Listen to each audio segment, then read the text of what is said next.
पंचमुखी हनुमान, नीम करौली बाबा, भक्ति का संतुलन। इन दो तस्वीरों को अगर ध्यान से देखा जाए तो ये केवल पूजा का दृश्य नहीं है, ये जीवन जीने का पूरा तरीका समझा देती है। एक तस्वीर में पंचमुखी हनुमान है असीम शक्ति, साहस, रक्षा और जागरूकता के प्रतीक।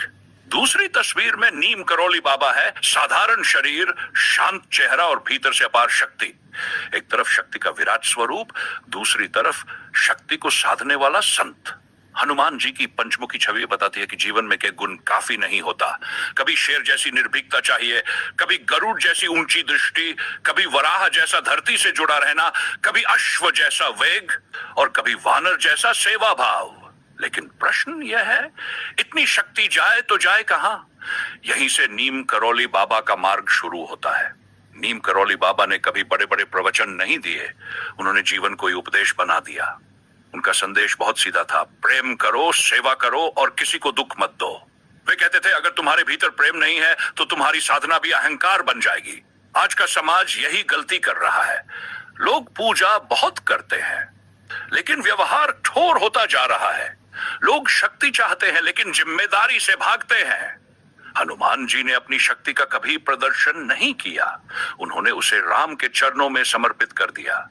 नीम करौली बाबा ने अपनी सिद्धि को कभी दिखावा नहीं बनाया, उन्होंने उसे दूसरों की पीड़ा कम करने में लगाया।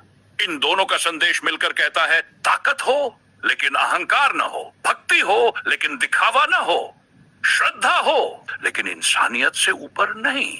आज अगर कोई पूछे कि समाज क्यों टूट रहा है तो जवाब साफ है, शक्ति बिना प्रेम के चल रही है और भक्ति बिना चरित्र के।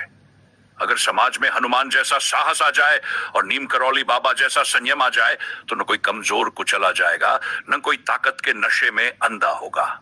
ये संदेश मंदिर तक सीमित नहीं है, ये घर के बुजुर्गों के लिए है, काम करने वाले युवक के लिए है और उस बच्चे के लिए भी है जो समाज को देखकर सीख रहा है।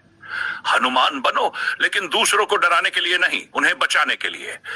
नीम करौली बाबा बनो लेकिन पहाड़ों में छुपने के लिए नहीं, भीड़ में रहकर भी प्रेम बांटने के लिए।